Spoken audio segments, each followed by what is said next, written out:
Hello my dear friends, hope you all are doing great. So let's begin with today's session. In the last class, we have studied the definition of a company, definition of a body corporate, and characteristics and features of a company. I hope you all have revised it. So in today's class, we will be starting our class with a very landmark case law, and you all must have heard about it, that has established one of the important characteristics of a company. That is landmark case law that has established one of the important feature of a company, which is separate legal entity. Separate legal entity. The famous case law, it was of Mr. Solomon versus Solomon Company Limited. This case law has established this particular feature of a company, that is separate legal entity. What happened in this case law was Mr. Solomon, he was a boot manufacturer. He was a boot manufacturer and he had a sole proprietorship business. He had a sole proprietorship business. That is, he was the owner and has the unlimited liabilities.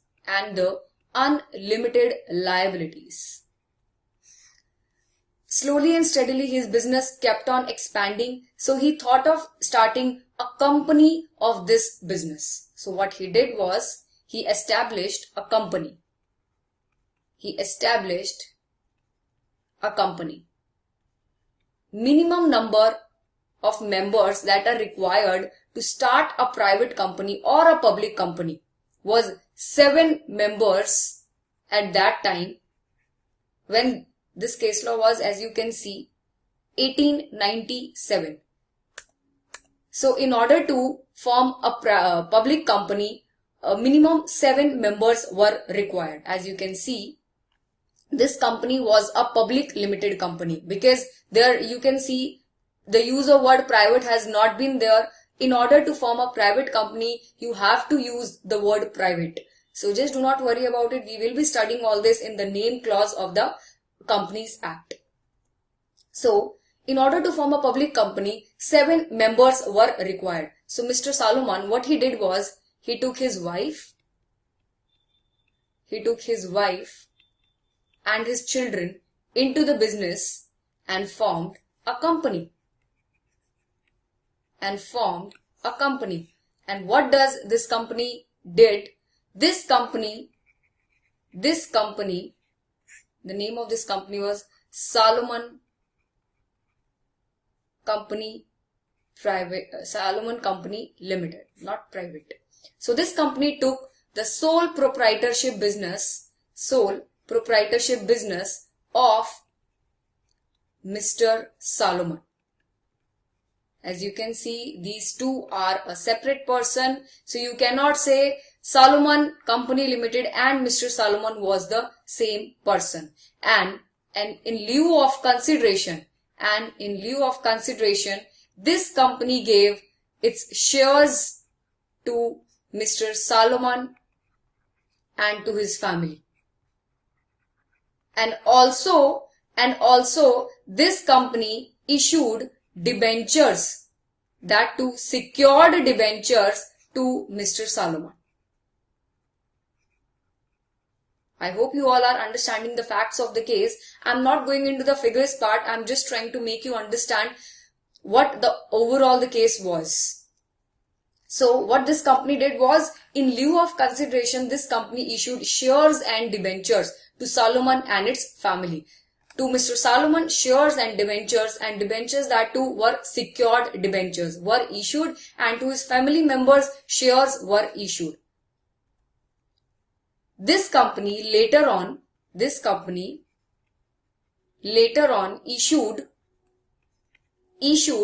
unsecured debentures as well to outsiders. outsiders. So as you can see, this company has issued unsecured debentures to the outsiders and secured debentures to Mr. Solomon. As you can see that. Later on, the business of the company was not in a good shape. So this company came into the position of getting wind up. Creditors filed a suit against the company because assets of the companies were less than its liabilities. Assets of the companies were less than its liabilities. The company went into liquidation. What does the word liquidation means? The liabilities of a company are more than its assets. Company is not in a position to pay its debts. So all its assets would be realized and payment would be made to the creditors. Now, at the time of liquidation, all the creditors, all the debenture holders came to the company and said, first of all, the share should be given to us. So all the debenture holders came to the company and asked for the money and asked for their payment. Now the company has two options. I think I should insert more slides. Now, this company has to make payment for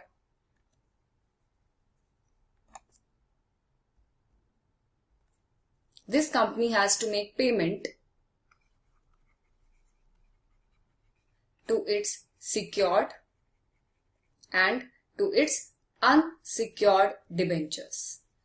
In the secured debenture part, we had Mr. Solomon, and to unsecured debentures, these were outside creditors. But total assets of the companies were not sufficient enough that company can pay to both secured and to unsecured. Now, the question that outsider arises was that we should be paid first, because since we are the outsiders and we are the debenture holders, so first of all payment should be made to us. Also, Mr. Solomon said, I should be paid first because I am the secured debenture holder. But outsider said, in this case, you are the member of the company and also this is your company. So it is your duty that you should first pay to us. So accordingly, payment should be made first to us. Now, Mr. Solomon said, no, I should be paid first because I am holding secured debentures of the company. I'm not asking my share of my share capital. I'm asking for my secured debentures part. So I should be treated just like you and in fact above you because I am holding the secured part of the debentures.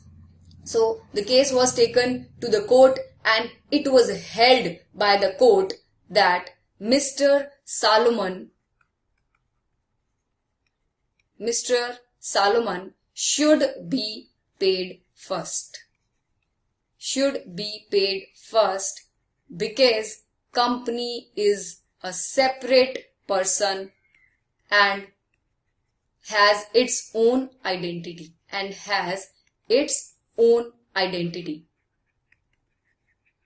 So in the eyes of a company, it had two kind of debenture holders, secured and unsecured. So as a matter of fact, and we all know that payment is always made to the first, first to the person who is carrying the secured part of the debentures. So accordingly, Mr. Solomon won the case. And outsiders could not get anything in this particular case. As you can see, these facts have been elaborated here in the figures as well. As you can see, we have Mr. Solomon Limited, which has issued shares to the Solomon Company and to Mr. Solomon himself. And Mr. Solomon also had debentures of this company. Since this was not an Indian case law, this was a British case law. So the amount here is in euros. So as you can see, Solomon Limited also issued trade creditor Salomon Limited also had trade creditors as well. So it was held in this case that Mr. Salomon would be considered as an outsider also in his identity of a secured debenture. I'll show you the case law in a video as well. Okay.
So this was all about Mr. Salomon's case. This was a landmark case. As I told you before, this case has established this feature of the company's separate legal identity. And I tell you guys, this case law is very important from examination point of view as well. Wherever you are going to mention separate legal entity, it is, I prefer that you should all write the Salomon case law as well there.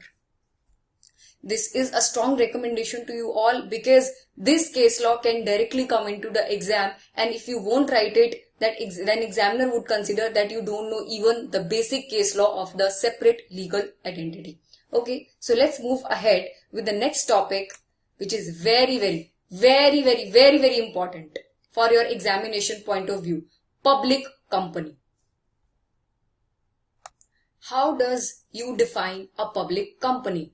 Anything that comes to your mind whenever you hear about the word public company.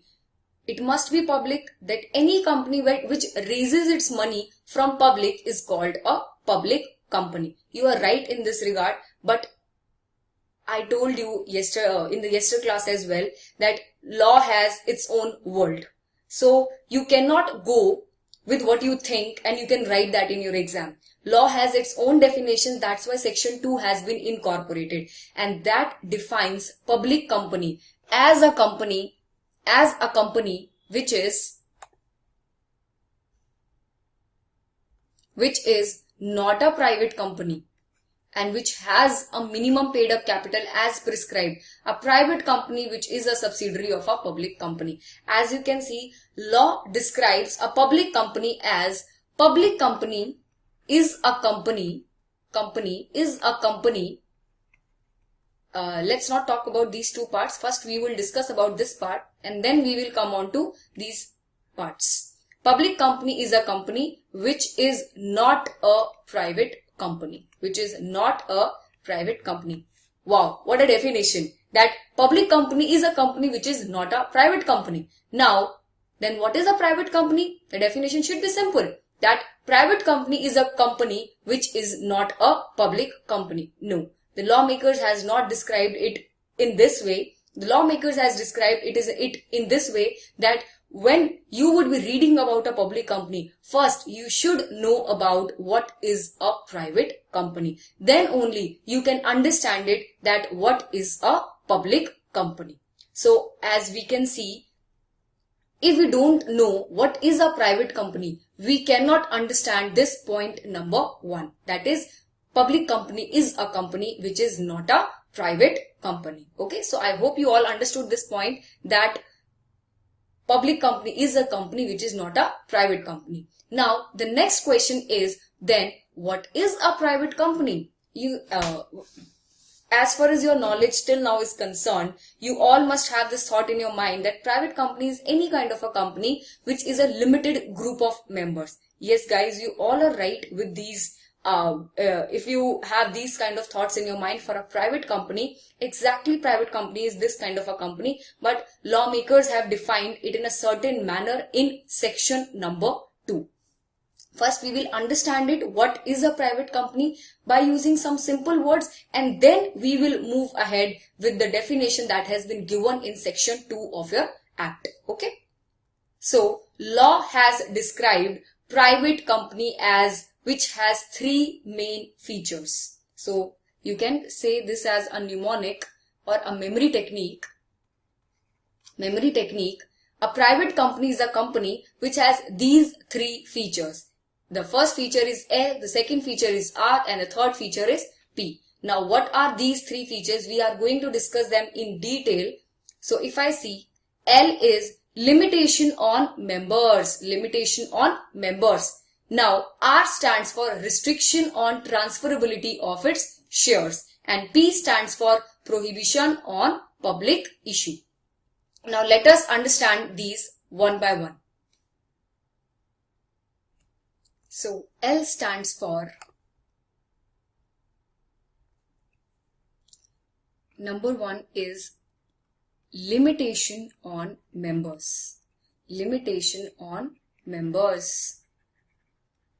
Now, what does this point says? This point says a private company cannot have members more than 200.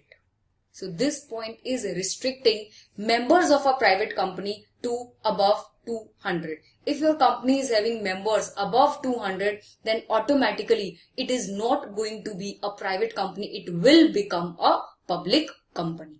Okay. So, members limitation on a private company is 200. And now law has certain exceptions in these 200.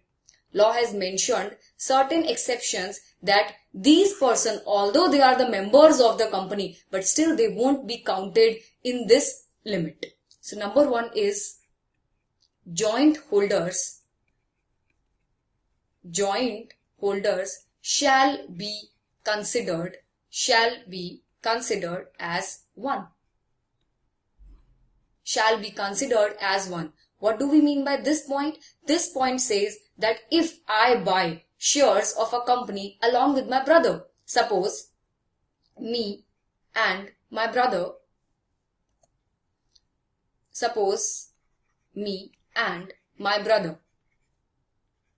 we together buy shares of Reliance company, suppose 5,000 shares of Reliance Limited, and this together costs, suppose, rupees 50,000. Suppose this costs rupees 50,000, but I also do not have money and my brother also does not have money of 50,000. So what we can do is we buy together these 5,000 shares. So company would be giving total 5,000 shares in the name of me and my brother. Because we both think that this company in the coming years is going to, the shares of these company is going to rise at a very high rate. So let's buy 5,000 shares. But we do not have money for 5,000 shares. So what we can do is we together can buy 5,000 shares of this company so that later on both of us can benefit from it. And also we both suppose if I'm not there, he can take care of those shares, and if there is any legal formalities. So if I'm not there, he can do that, and if he's not there, then I can do that. So it happens a lot that people buy the shares in joint holding.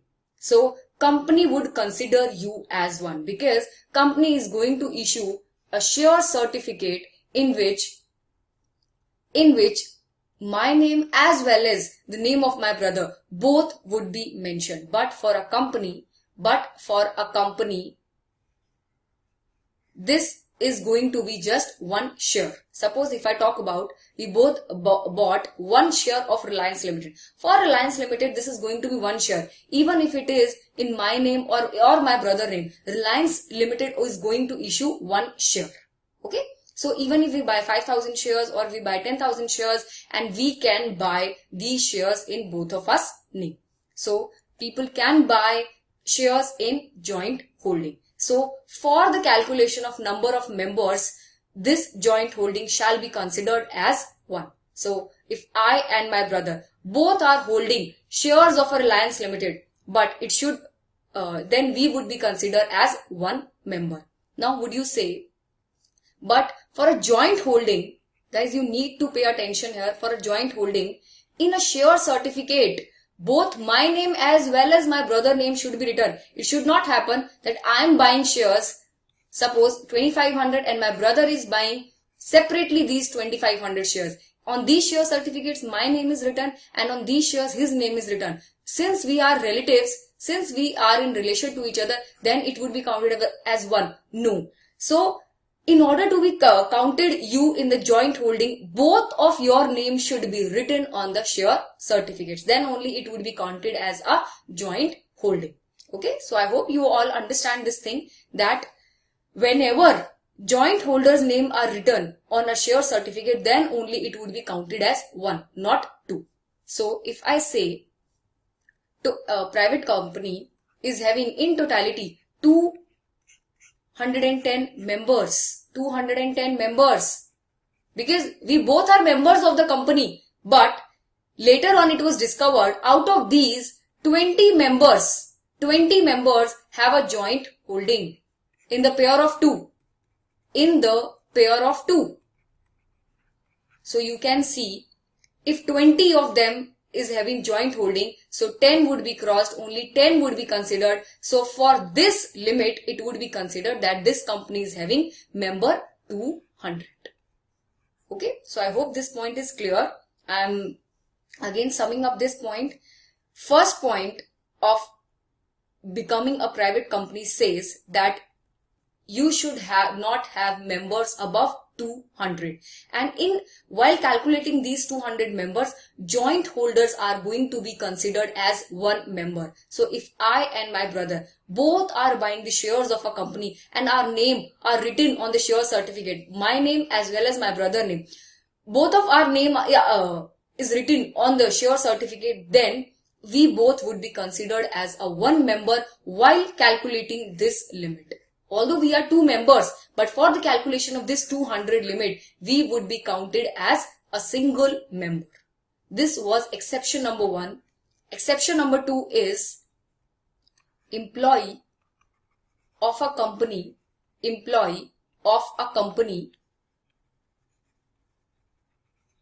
shall not be considered. Now what does this point say? You might have heard about the concept of ESOPs, Employee Stock Option Plan. Employee Stock Option Plan. What does this? See, it happened a number of times that in order to retain an employee, what does a company do? A company provides ESOP options to their employees, which says if you remain in our company for next 5 years, so you will be given the shares of our company at a very nominal price. So here we can see that employees, suppose if he remains in the company for the next 5 years, then he would also become the member of the company, because now he is also having shares of the company. So these kind of employees shall not be considered in this limit of 200 members. So this was exception number 2, was employee not counted. Even if he is a former employee. What does this mean? Even if he is a former employee, this means suppose Mr. X, he has been given an option of ESOPs that if he retain in the company in next 5 years, then he would be given these shares. Suppose Mr. X has completed the tenure of 5 years. So he would be given these ESOPs. Suppose after 8th year of his service, he leave the company. Then also he is having these ESOPs. It won't happen that once he leaves the organization, then organization will take back the ESOPs. These ESOPs have been given for his past service of 5 years. So company won't do this thing that once he leaves the organization, companies will take your ESOPs back. No, it won't happen. Company will give you as your reward of past 5 years hard work. Okay. So after 8 years, he leaves the organization and still although he is now not an employee of the company, but he is a member of the company because he is holding the shares of the company. So even if he leaves the organization, employee is not going to be counted in this limit of 200 members. So I hope these two exceptions are clear to you. Guys, these exceptions are very, very important for your examination. Examiner can directly throw a case study in which these things can be tested. So please do not compromise with any of these exceptions, or in fact with this entire concept of public and private company. This is very, very important, and you can see a huge change from the 1956 Act. So it in itself becomes a very important topic. Okay. Next point is LR. R stands for restriction. Restriction on shares transferability. Restrictions on share transferability. As you can see, the word restriction on shares transferability, if you remember, when we were doing the characteristics of the company, we saw the first point of it was T, which says transferability of shares, in which we saw that transferring shares of a company is quite easy. Suppose if Mr. X wants to transfer his shares to Mr. Y, he just have to fill up a transfer document and then shares will be transferred. We later on in this chapter only, in the Companies Act only, we will see the transfer process. So just do not worry about it. We will be doing it later on. So here the word for a private company, it is written restriction. Restriction. What does this word restriction means? What does this restriction means? Does this mean that shares are not transferable? No. If I would say that if restriction means that shares are not allowed to be transferred, then it would contradict to the T of our characteristics of the company, which says that shares of a company are freely transferable. So restriction does not mean that shares of a private company are not transferable. It says that it is transferable. It is transferable, but with certain limits. But with certain limits. Or you can say with certain restrictions, certain limits or certain restrictions. So what are these restrictions? Suppose if I say this is Mr. X, Mr. Y and Mr. Z. These three together form a private company. Minimum number of members to form a private company is 2. Don't worry about it. We will be doing it in section 3. So just go with me. Do not worry that we do not know 2, 5, 6, 7, whatever the limits are. Just be in the class. All the concepts would be covered. So suppose these three people together form a private company, and now Mr. X wants to leave the organization. He wants to leave the organization. So suppose these three are holding 100, 100 and 100 shares. Now, once when he would be leaving the organization, then what would happen to his share? Then what would happen to his share? As we have seen that feature of a company is transferability of shares are very easy. But we have also seen that in case of a private company, we can transfer the shares but with certain restrictions. Now, what are these restrictions? The Act says, you can transfer your shares but to existing members,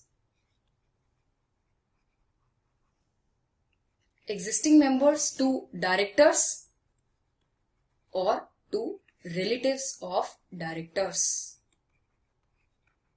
To these people you can transfer the shares, not to the common public.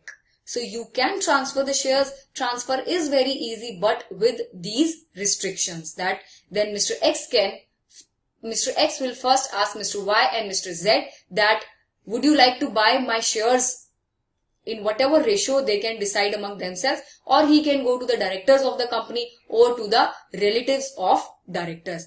The term relative has also been defined in the Act in its own way. The term relative has been defined in the Act in its own way. This term says the relative means your spouse, your mother, your father, your brother and your sister, and your son and your daughter, son's wife and daughter's husband. These people are only covered under the relative definition.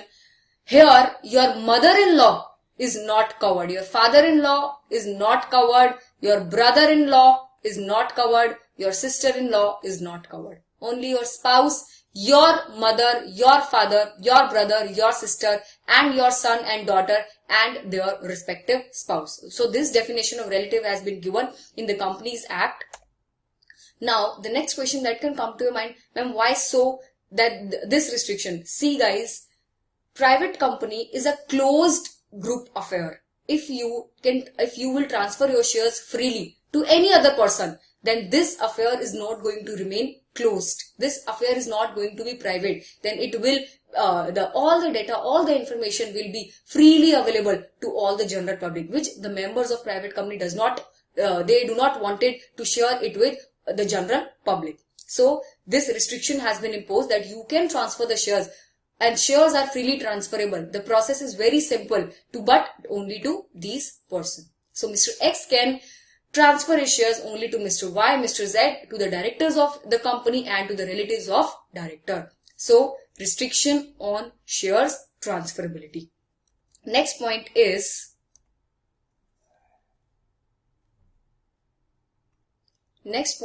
point number 3, prohibition on a public issue. Prohibition on a public issue. Here the word prohibition has been used. Please stress on this part. The word prohibition means not at all allowed. Not at all allowed. See, in the previous point number 2, we have used the word restriction. The word restriction means it is allowed but with certain restrictions. But the word prohibition, it means that it is not at all allowed. It is not at all allowed. Not at all allowed. Prohibition on a public issue. A private company can never go to public for subscribing their shares. A private company can never go to public for subscribing their shares. If it does so, it will become a public company. Okay. So these are the don't worry about the word public issue. We will be covering it up in the chapter prospectus. So here in totality we have seen, guys, please see the word restriction and word prohibition. You cannot use them interchangeably. You cannot use the word prohibition in the second point and restriction in the third point. Altogether the meaning would be different and you won't be getting any marks for it. The word restriction means it is allowed, but with restrictions. Prohibition means not at all allowed. not at all allowed. Okay, so for example, if I give you the difference between these two words, suppose you ask your parents that I want to go to Goa with my friends. So suppose you need 50,000 rupees for that. And suppose now your parents says you are allowed to go to Goa, but with these points. Point number 1, you have to call us daily. And your trip should not be more than 4 days, 5 days, whatever. So you are allowed to go, but with these restrictions, you have to follow them. You have not been told by your parents, okay, you take this 50,000 and just go. Okay, so you are allowed to go to Goa, but with these restrictions. And what the word prohibition means, when you asked your mom, dad, and they said you are not at all allowed to go to Goa. Okay, so this is the example by which you can understand there is a very thin line of difference between these two words. But if you interchange them in the private company definition, the meaning would be altogether different and you won't be getting any marks. Suppose if you write prohibition on transferability of shares, it means that shares of a private company are not at all transferable, and this would contradict the basic point of a company, T, transferability of shares. And if suppose you write the word restrictions on public issue, that means private company can issue shares to the public but with restriction, that will totally contradict with the concept of public and private company. So guys, please do not mix these two things. So let us see now. In totality we have L, R and P. L stands for limitation on members. Limitation on members. R stands for restriction on shares transferability. And P stands for prohibition on public issue. Prohibition on public issue. As you can see from this diagram also.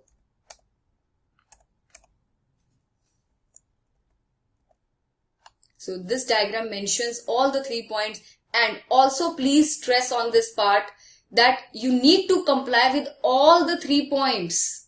It should not happen that, okay, your members are 200, but you have gone to public and you says that I have complied with the whatever points have been given for a private company. No, you have to comply with all the 3 points. If you contradict or if you do not comply any of the 3 points, you will be called as a public company.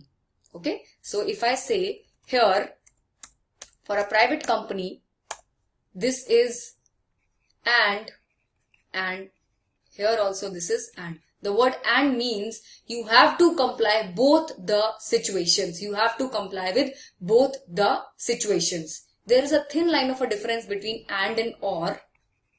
And or. If wherever in the act and word is written, it shall be considered that condition number 1 and condition number 2 both should be complied. And if or is written, then act says you can either comply condition number 1 or you can comply with condition number 2. For example, a very simple example to make you understand the difference between these two words. Suppose I say tomorrow you have to wear a dress which is black and white. Which is black and white. So here if I am using the word and, it means in your dress, both the colors should be there. The black color should also be there and the white color should also be there. But if I write tomorrow you have to wear black or white, it means you can either wear a full black dress or you can either wear full white dress. Okay, so this was just an example to make you understand the difference between and or. Okay, so this was all about the private company. This is very, very important. These 3 points are very, very important. Institute can ask you case study on that, on any of these points, or it can ask you a full-fledged question in which all the 3 situations are there, and there you have to see all the 3 conditions should be met in order to be called as a private company. Okay, so let's get back to the definition of a public company. The word public company says, which is not a private company, which is not a private company. So we have understood that what is a private company. So if you are not in any of the 3 points, then automatically you would be called as a public company. If you default in any of the 3 points that we have learnt in the private company, then you would automatically be called as a public company. Okay, so point number 2 is very simple, which has a minimum paid up share capital as prescribed. Earlier, you must have seen in your 12th standard or might be in your foundation CPT that there was a limit that in order to start a public company, there should be a minimum capital that was required, and that was 2 lakhs and 5 lakhs. But now this limit has been omitted. Now there is no such limited, and you can even start a public company with ₹1.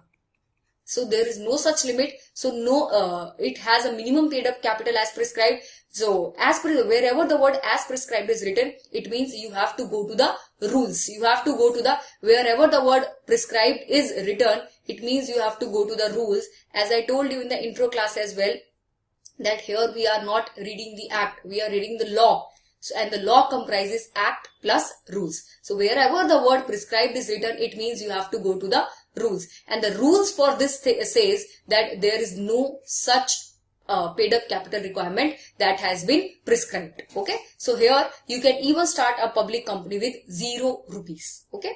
And number 3 point says, a private company which is a subsidiary of a public company. A private company which is a subsidiary of a public company. Now what does this mean? It says a private company which is subsidiary of public company. It means suppose we will be studying the concept of holding and subsidiary. Just don't worry about it. The definition that Act says, you all know about a little bit of holding and subsidiary. Suppose this is I take an example of suppose Facebook.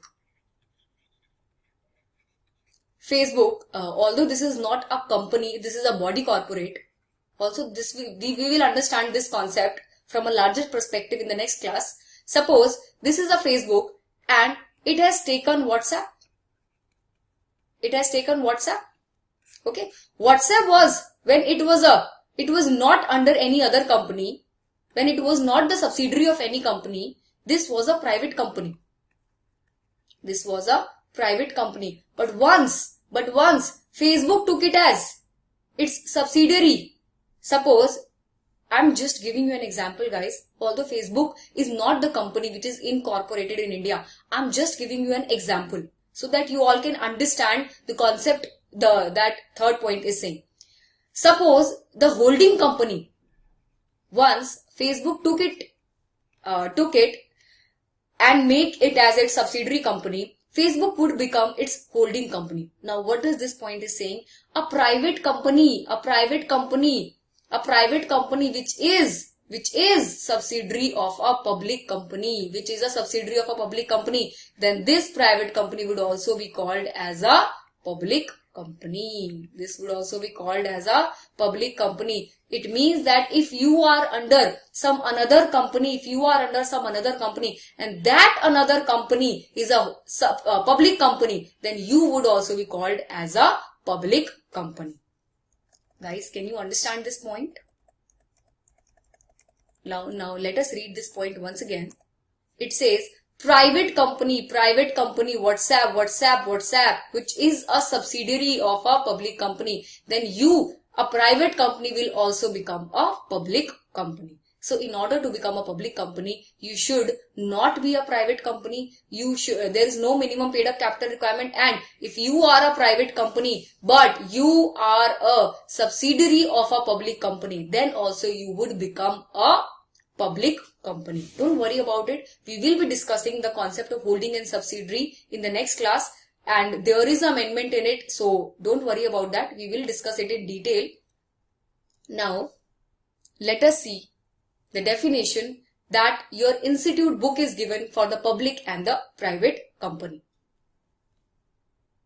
Okay, so I have opened your study material and here you can see point number 71 in the preliminary chapter in the definition section, in the definition chapter. Point number 71 says about a public company. Now let us see Please guys read it with me. Public company means a company. Public company means a company which is not a private company. Which is not a private company. Number 2, which has a minimum paid up share capital as may be prescribed. And the prescribed that has been given in the rules is amount 0.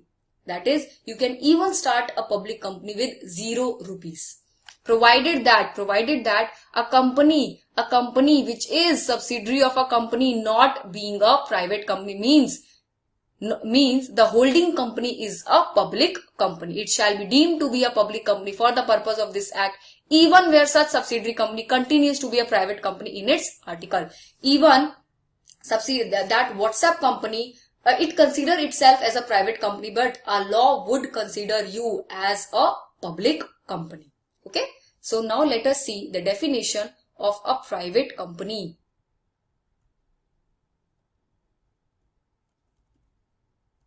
It is there. Okay. So this is point number 68, section 2, subsection 68. You can see it is on page number 1.15. Private company means a company having a minimum paid up share capital as may be prescribed. And here also this is 0. So in order to start a company, you need not to amount a certain amount of capital in it. You can start your company even with 1 rupees. Okay. So which restrict the right to transfer its shares, that we have done LR. This is talking about the word R, which restrict the right to transfer its shares except in case of one-person company limits the number of its member to 200. Beta, we will, my students, we will understand this concept of one-person company later on. So for the time being, you can skip the concept of one-person company which limits the number of its member to 200. Because if I give you a brief of it, it says that minimum, the minimum requirement to start a private company is 2. But in the case of a one-person company, which is an exception, you can start a company even with a 1 member. As you can see in the name itself, one-person company. So when we will be discussing about the one-person company concept, that will be covered in detail. Provided that where 2 or more person hold 1 or more shares in a company jointly, they shall, for the purpose of this clause, be treated as a single member. They shall be treated as a single member. The joint holder concept that has been covered here. Provided further that persons who are in employment of the company, and point number B, who have been formerly in the employment of the company, they would also not be considered. You can correlate it with our point number L. Point number L, that was the first point of a private company. So here all the points. And point number 3, prohibits any invitation to the public to subscribe to any securities of the company. So all the points L, R, P, all the 3 points have been covered here. The requirements of having a minimum paid up share capital shall not apply to section 8 company. We will be discussing about section 8 company also. So just do not worry about it since nothing has been prescribed so far. So there is no minimum paid up share capital to form a private company. As I told you, so this was all about public and private company. In the section, it is given in the law language. For your easy reference, you can learn that chart of LRP, and by that way you can easily recall all the 3 points of a private company. So guys, I request you all, please once this class is finished, do this concept of public and private company. This is going to be used at every point of your Companies Act. So it would be great if you do it today only, so that, because it would be right now it would be fresh in your mind and you can easily correlate all the points. So I request you all, please do the concepts whatever we have done till now, so that it would be easy for you in the coming sessions. Okay, so thank you so much for watching and have a great day.